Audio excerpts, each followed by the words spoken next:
Bentrovati, oggi parliamo dell'organo più importante che abbiamo, il cuore.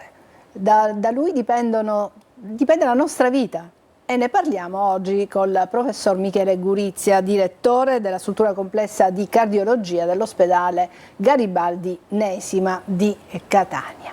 La prima domanda.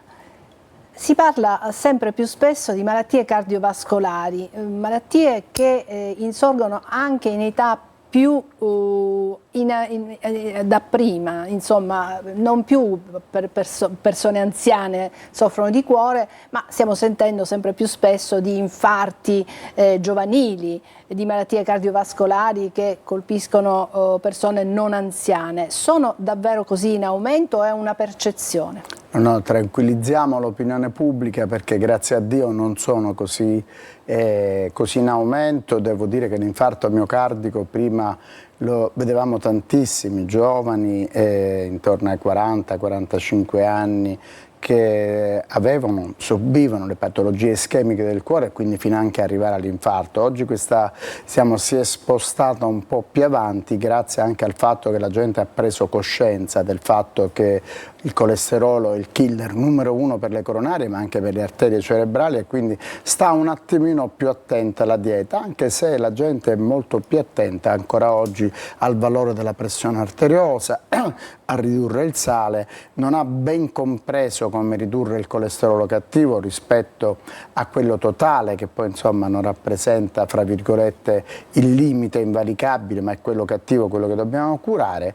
Però anche c'è un altro dato importante, il fatto che noi curiamo molto meglio questi soggetti, per cui anche il soggetto che sta per arrivare all'infarto riusciamo a coglierne prima i sintomi e quindi ovviamente terapeutizzarlo prima, salvargli il cuore ancora prima che il cuore possa essere danneggiato. Diciamo che un po' oggi abbiamo delle spie come la spia che abbiamo sul cruscotto, la macchina che ci segnala che stiamo andando in riserva, quindi facciamo il pieno prima di restare a secco. Ecco, come facciamo a scoprire queste spie, a scoprirle in tempo? Beh, i sintomi sono fondamentali, prima di tutto per quanto riguarda le malattie ischemiche del cuore, il famoso dolore al petto, che oggi ormai non è più classicamente il dolore al centro del petto, ma può essere anche un po' più sfumato, dolore alla mandibola, dolore al collo, che si irradia soprattutto verso la parte sinistra del braccio, ma che non si ferma al gomito, arriva anche alla mano, questo lato chiamato ulnare,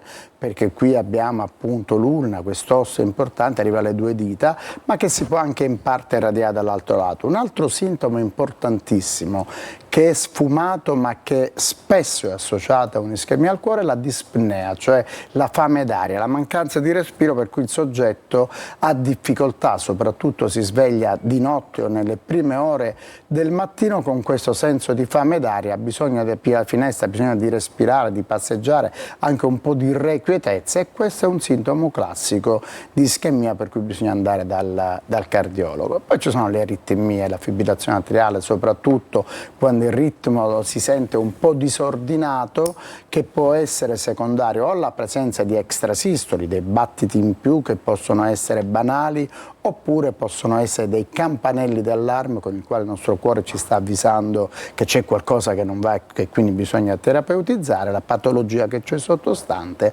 oppure questo ritmo caotico, quest'atrio che comincia a battere in maniera caotica e che purtroppo battendo a una frequenza molto elevata non riesce più a far contrarre la camera dell'atrio ma vermicola, fa questo movimento, il sangue lì dentro coagula e si rischia l'embolia cerebrale. Ecco, è arrivata una prima domanda, vi ricordo sì, il nostro numero, il 342 7455 005, con un messaggio potete rivolgere delle domande al professore Gurizia. Questa nostra telespettatrice ci dice: io sono una persona ansiosa per cui spesso ho il disturbo di fame d'aria, di oppressione al petto. Ecco, tutto questo come faccio a distinguere se è una questione di ansia oppure sto avendo dei problemi al cuore? Bene, la signora sicuramente, se è un sintomo ricorrente, deve fare una cosa molto semplice, fare una visita cardiologica, fare un elettrocardiogramma, un'auscultazione del cuore, se è necessario fare un esame anche più approfondito, un eco e poi una prova da sforzo, se è documentato che non ha patologia cardiaca, a quel punto ha escluso la patologia cardiaca e quindi magari curerà più tranquillamente il disturbo d'ansia. Io partirei dalla banale camomilla e valeriana che, anche se presi in quantità incredibili, ovviamente non fanno assolutamente male, tendono a rilassare. Poi sappiate che anche il fatto che l'acqua tiepida, l'acqua un po' più calda, quando arriva nell'intestino stimola un po' il nervo vago e quindi ci si rilassa già abitualmente. È una gastrite non curata bene, può provocare delle infiammazioni al cuore o comunque all'apparato cardiovascolare? Beh, una gastrite non curata bene dà reflusso gastroesofageo e, a parte i dolori tipici epigastrici qui al centro di quella che in siciliano viene chiamata uccalamma, cioè la bocca dell'anima, che sarebbe la bocca dello stomaco, l'antro soprattutto pilorico, ma anche la parte superiore del cardias. E non curare una gastrite potrebbe scatenare dei dolori violenti che possono simulare quelli che si possono avere durante un infarto cardiaco e quindi portare il soggetto ad avere numerosi accessi al pronto soccorso, stare male. Bisogna curarla assolutamente. Poi, in rari casi, quando la gastrite è davvero cronicizzata, ma è di grandi dimensioni, coinvolge gran parte del corpo gastrico, per contiguità, proprio perché può infiammare il diaframma su cui si appoggia anche il cuore, potrebbe dare un po' di irritazione, ma sicuramente non l'infarto. Parliamo di prevenzione. C'è stato un interessantissimo meeting di 3 giorni a Catania e si è discusso delle nuove frontiere della cardiologia, anche di come effettuare delle diagnosi in maniera più dettagliata. Ecco, qui stiamo vedendo, la regia ci sta mostrando le immagini di questo meeting. Di simulazioni per cui il cardiologo può allenarsi, così possiamo dire, prima ancora di procedere ad un intervento chirurgico su un paziente. Stiamo vedendo, ecco, sì, qua la il nostro direttore simulazione generale sta indossando, chiamiamola una maschera, in realtà è un oculos che permette una visione tridimensionale. Il Mediterranean Cardiology Meeting è un meeting che da ben 24 anni organizziamo come cardiologia dell'ospedale Garibaldi di Nesi, ma questo era il nostro direttore generale, il direttore Giammanco, che è anche un medico e quindi come tale competente nella anche ha voluto mettere le mani all'interno di queste grandi sale di simulazione. Qui stiamo vedendo, mentre stiamo cercando di addestrare un soggetto a quello che è lo studio, al cateterismo ventricolare destro, una biopsia endomiocardica. La simulazione oggi è alla base della formazione, soprattutto specialistica in medicina. Ecco, così ma questa simulazione lo avete fatta durante il meeting? Durante il meeting, 3 giorni di simulazione, 136 sessioni di simulazioni suddivise tra ecocardiografia di base avanzata. Questa è una navigazione all'interno del cuore, in questo caso il sistema cardiovascolare, perché uno specialista che fa aritmologia o comunque opera all'interno del cuore, vedendo l'organo anche dall'interno, come se fossimo un globulo rosso circolante, non solo apprende le metodiche e le tecniche per penetrare l'organo, ma soprattutto vedendolo anche all'interno si rende conto, quando è con i cateteri, quando è col bisturi, di cosa sta facendo, cosa sta toccando, quali sono le strutture, le contiguità fra le strutture, cosa che ovviamente la tridimensionalità della simulazione ci permette. Certo, questo è utilissimo soprattutto, io immagino, per i giovani medici, per i giovani cardiologi, ma non solo per i giovani medici, ma anche per i cardiologi che stanno approcciando nuove metodiche, perché imparare a guidare, non si può guidare un Boeing con 700 persone a bordo perché prima si guidava un piccolo aereo a 6 posti, bisogna fare esperienza, e l'esperienza non la si può fare con le persone a bordo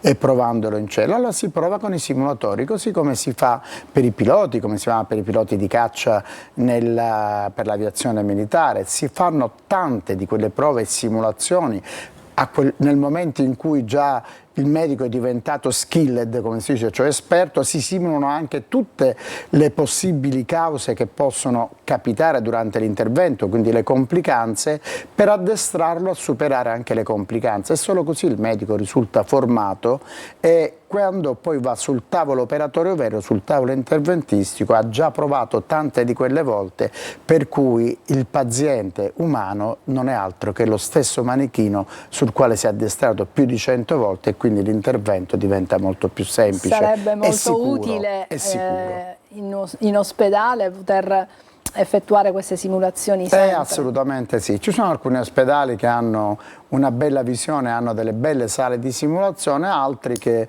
si dedicano esclusivamente all'assistenza. Diciamo che l'università dovrebbe raccogliere questo pallino importante. Oggi dovremmo avere, qui vediamo una collega, vedete, che si allena su una tecnologia di ecocardiografia avanzata, perché oggi abbiamo dei markers ecocardiografici che riescono a predire lo sviluppo di uno scompenso cardiaco già molto tempo prima che lo scompenso si manifesti, quindi questo diventa fondamentale. Questo è interessantissimo, quindi con una semplice analisi del sangue? Sì, no, con un ecocardiogramma. Con un ecocardiogramma, andando a valutare alcuni parametri, andiamo a vedere se il muscolo cardiaco sta iniziando quel percorso di disfunzione per cui subirà poi un deterioramento della sua forza contrattile, e quindi il paziente andrà incontro. E in quel caso si può intervenire con dei farmaci? Si interviene con i farmaci, e ovviamente alcune volte si interviene anche con dei dispositivi che migliorano la contrattività cardiaca. E invece le analisi al sangue quando possono indicare un imminente infarto, o comunque che può insorgere una patologia cardiaca? Allora, abbiamo parlato del colesterolo, che è un elemento. Guardare una ipercolesterolemia sostenuta nel tempo, il tempo di esposizione a un colesterolo cattivo, quello LDL, molto elevato, ci permette di predire qual è il rischio cardiovascolare di quel soggetto, e entro quanti anni quel soggetto possa fare un infarto o un ictus, ma non ci dice la data esatta. Quello che ci dice che un paziente sta per farsi un infarto sicuramente può essere un ecocardiogramma, un ecostress, cioè uno stress durante monitoraggio ecocardiografico che ci fa vedere che il cuore ha un determinato numero di battiti sotto determinati stimoli, che possono essere uno sforzo, anche stimoli farmacologici, comincia a soffrire, quella parte del cuore non si muove più bene perché va in ischemia, e noi sospendiamo il test e facciamo l'antidoto ancora prima che l'ischemia e quindi l'infarto si possa verificare. A quel punto il soggetto viene mandato a fare una rivascolarizzazione, cioè va a fare una coronarografia, un esame invasivo che permette di vedere l'albero coronarico e di dilatare e mettere quei cilindretti che tengono le coronarie aperte, gli stent famosi, all'interno dei tratti che sono più stenotici, oppure addirittura mandare il paziente al bypass ortocoronarico. Diamo spazio ai nostri telespettatori. Si parlava di giovani pazienti. Francesco ha 39 anni, sono affetto da prolasso della valvola mitralica, soffro di fibrillazione atriale e ho avuto 2 episodi di perdita di coscienza. È una situazione allarmante, ci chiede? Beh, è una situazione da verificare e tenere sotto controllo. Le 2 perdite di coscienza probabilmente possono essere dovute a 2 fattori di causa. La prima è che se questa paziente, che ha episodi già in età così giovanile di fibrillazione atriale, ha magari una forma reumatica. Questa forma reumatica significa che ha avuto un batterio che ha determinato un'alterazione della valvola, ma che potrebbe aver anche infarcito una zona di conduzione, un filo importante del nostro cuore, che fa sì che il paziente vada in fibrillazione atriale, perché magari ha un atrio molto grande, perché magari questo prolasso ha anche un'insufficienza importante. Quindi deve essere vista da un cardiologo, deve fare un buon ecocardiogramma color Doppler, deve fare un elettrocardiogramma delle 24 ore, l'ECG dinamico secondo Holter, o addirittura, ancora meglio, come mettiamo noi, mettere un piccolo dispositivo sotto pelle, si chiama loop recorder impiattabile, microscopico, come se fossero 2 cerini messi insieme, viene sparato sotto la pelle, consente di monitorare per 5 anni continuamente il battito cardiaco, l'elettrocardiogramma, noi lo riceviamo direttamente anche in centrale, in ospedale, e documentare se il soggetto ha dei momenti, per esempio durante la notte o nei 2 episodi che sono in corso, in cui il ritmo proprio per la fibrillazione è diventato troppo lento, e quindi si parla di una malattia del nodo del seno in cui l'espressione è tachi, la fibrillazione atriale, bradi, il cuore si ferma per qualche secondo e quindi ha avuto l'episodio lipotimico o sincopale, oppure se è dovuto a microembolia perché il soggetto non fa un'adeguata anticoagulazione, cosa che assolutamente dovrebbe fare. Certo, un altro nostro telespettatore ci dice: ma possibile che bisogna utilizzare per forza le statine che creano problemi di crampi, di dolori ai muscoli per tenere a bada il colesterolo alto? Non c'è proprio ancora nessun altro farmaco che può sostituire le statine? Allora, premesso che le statine generano una patologia così chiamata dolori ai muscoli solamente in meno del 15% dei soggetti. Però chi ci scrive evidentemente ha questi probabilmente disturbi. Ne ha sofferto, bisogna capire, perché alcune volte i medici prescrivono la statina a un soggetto che ha dei fattori di rischio importanti, ma gli dicono di fare una cosa importantissima, che è l'attività fisica. Il soggetto non faceva attività fisica da 10 anni, comincia ad andare in palestra e dopo 3 giorni gli vengono i crampi e i dolori legati a un'attività muscolare. Quindi non legata alla statina, perché l'acido lattico, e subito la imputa la statina, perché ormai il luogo comune è che le statine sono il farmaco più straordinario mai inventato negli ultimi 50 anni, che abbattono il rischio dell'ipercolesterolemia e quindi sono salvavita. Se un soggetto è allergico o intollerante a una statina, oggi abbiamo degli altri farmaci, abbiamo l'ezetimibe, che è un inibitore assolutamente inerte del riassorbimento del colesterolo, ma che ovviamente non ha la potenza delle statine, che va associata a un altro farmaco come l'acido benpedoico, che è un'altra freccia al nostro arco. Se non si raggiunge l'obiettivo, abbiamo la grandissima categoria dei farmaci, dei MAB, cosiddetti inibitori dell'enzima PCSK9, sono degli anticorpi monoclonali che iniettati una volta ogni 15 giorni nel braccio, nella coscia, nella gamba, senza praticamente effetti collaterali, assolutamente senza effetti su quello che è il dolore muscolare o alto, abbattono dell'85% il valore di colesterolemia, portandolo Quindi bassissimo. Capisco che questo tipo di intervento si può fare solo se si ha un colesterolo altissimo. Non è un problema di altissimo, in funzione della propria patologia, della propria classe di rischio, noi riconosciamo il target colesterolemico, che può essere 100 nei soggetti senza alcun fattore di rischio, 70 in quelli a rischio alto, 55 in quelli a rischio molto alto e 40 in quelli a rischio estremo. Stiamo parlando sempre non di colesterolo, ma LDL, colesterolo LDL, esatto, quello perché cattivo. il totale... Se io posso dire in televisione a quanto tengo, proprio per dare il buon esempio, il mio colesterolo LDL, qualcuno quando me lo vede fare ogni tanto dice: ma è da follia, io lo tengo fra 2 e 13. Addirittura così certo, basso. Perché parlo in tutto il mondo di ipercolesterolemia, dei danni da colesterolo, sarei un folle a tenere il colesterolo più alto. E il colesterolo, sappiate che più basso è, non c'è un limite per il colesterolo più basso nel soggetto a rischio alto e molto alto, e minore è l'insorgenza di eventi cardio e cerebrovascolari di tipo ischemico. Molti di noi guardiamo di solito il totale e poi c'è la frazione, l'LDL e l'altro tipo di... giusto? Ma è sbagliato, è come io dico sempre che le donne generalmente quando scelgono un'automobile guardano il modello e il colore, non si preoccupano della cilindrata, non si preoccupano della dimensione dei pneumatici, non si preoccupano se il volante c'è o non c'è, perché insomma quello per loro è assodato, ma la macchina, l'automobile... Però viene sempre dato il totale e poi viene dato anche nello specifico l'LDL e l'HDL. Il totale deve essere dato, perché quando l'LDL non è specificatamente richiesto, alcune volte siccome c'è una compartecipazione al ticket non tutti lo richiedono, viene prescritto, il valore del totale insieme al valore di quello buono, l'HDL, con una formula e il valore della trigliceridemia permettono di calcolare quello cattivo che è l'LDL. Certo. Ma quello totale, diciamo, ormai non ha più nessun significato né clinico né prognostico. Quindi bisogna attenzionare a quello che viene definito colesterolo cattivo. Ci fermiamo per qualche istante, utilizzate il 342 74 55 005 se volete rivolgere una domanda al professore Gulizia.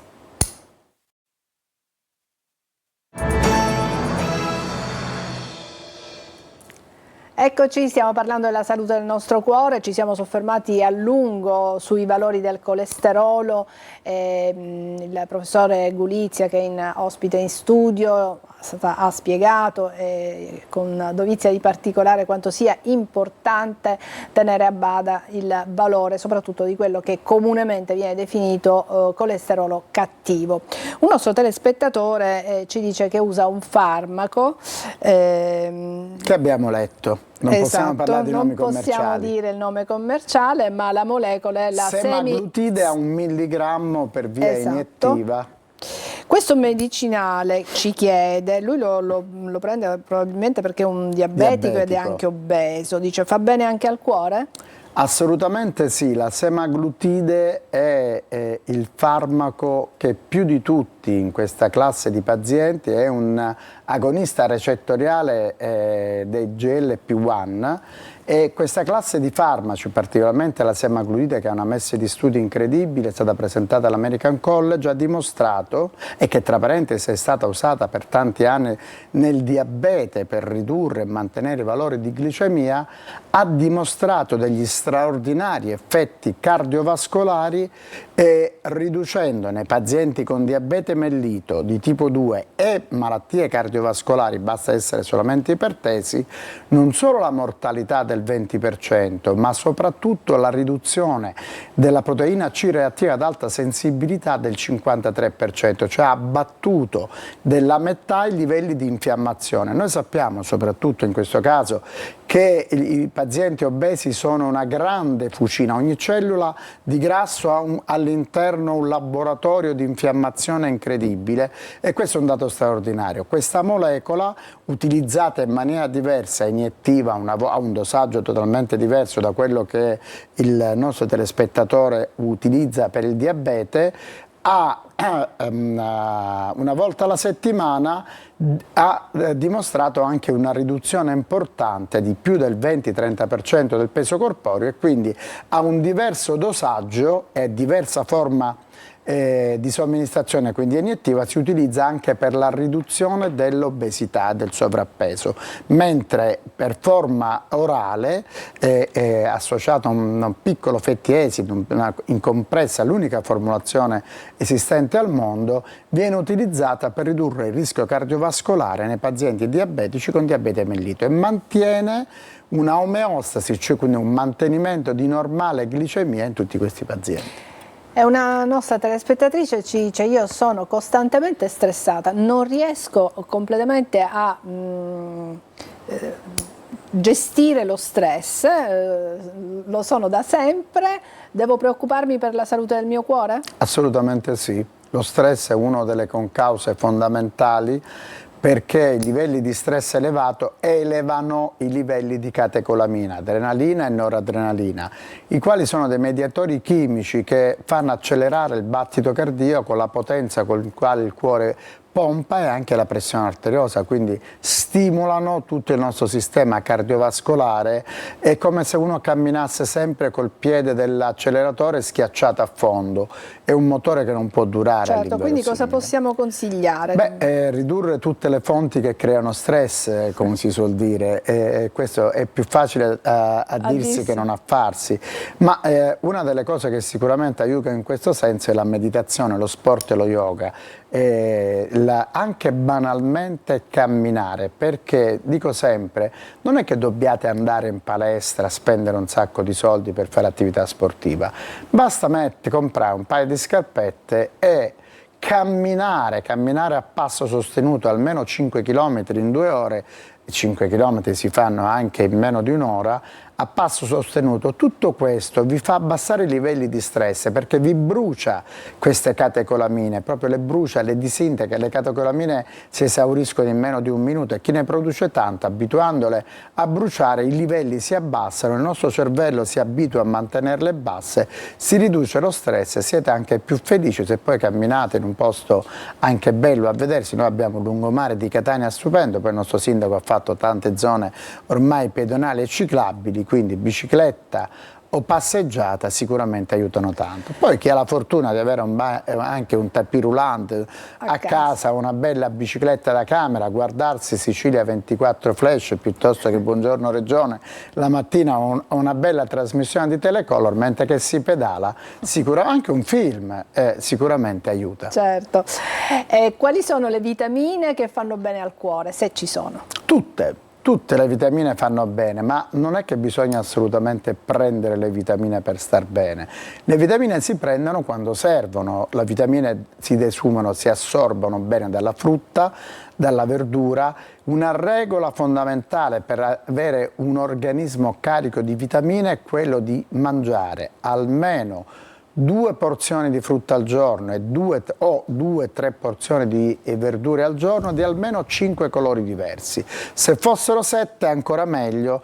Questa a stomaco vuoto soprattutto, questo banalmente, anche perché la frutta a stomaco pieno ovviamente gonfia maggiormente lo stomaco, ma questo fa assorbire bene le vitamine comprese. Chi dovesse avere problemi di malassorbimento le può integrare, ce ne sono tantissime. L'Italia è il maggior produttore di nutraceutici, spesso assolutamente inutili, soprattutto inutili quelli che curano il colesterolo.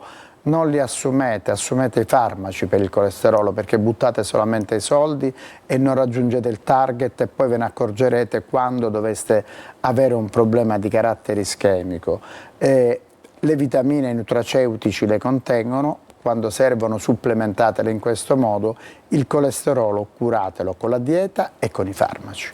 La tiroidite autoimmune, ci chiedono, a lungo andare può creare problemi al cuore?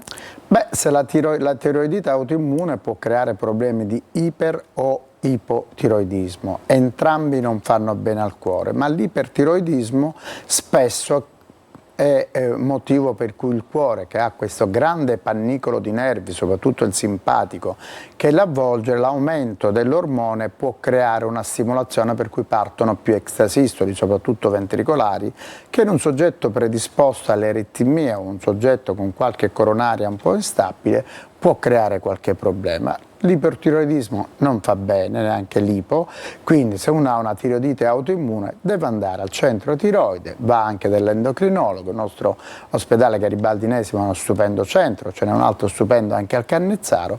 Prendete un appuntamento, fatevi curare la tiroide e sicuramente vi risparmierete tanti altri malanni.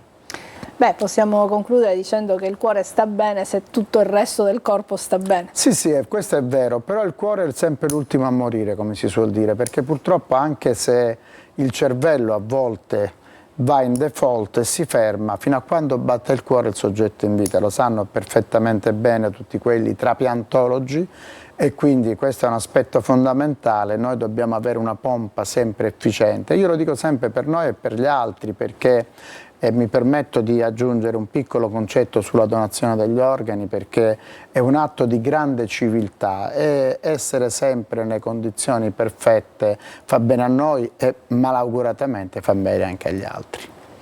Beh, il tempo a nostra disposizione finisce qui. Grazie al professore Gulizia. Grazie a voi per l'ospitalità. E grazie anche a voi che ci avete seguito fin qui. Alla prossima.